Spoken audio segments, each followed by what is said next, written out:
Ήθελα να πω κάτι πάνω σε αυτό που λέει ο Γέροντας.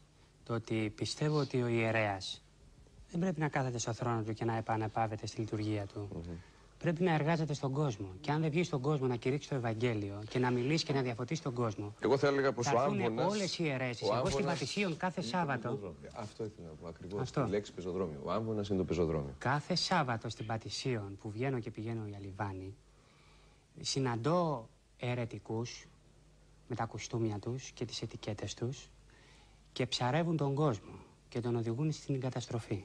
Αν δεν βγούμε εμείς οι ιερείς στους δρόμους να μιλήσουμε στις πλατείες και στις καφετέρειες που είναι όλος ο νέος κόσμος, γιατί οι ηλικιωμένοι κατά κάποιο τρόπο έρχονται στην εκκλησία, γιατί τελειώνουν τα χρόνια τους και πιστεύουν ότι εκεί θα επαναπαυθούν. Αλλά οι νέοι όμως που είναι σε όλα αυτά τα μαγαζιά, πρέπει εμείς σαν ιερείς πρέπει να κατέβουμε κάτω και να τους μαζέψουμε. Για επίλογο, τι θα ήθελες να πεις?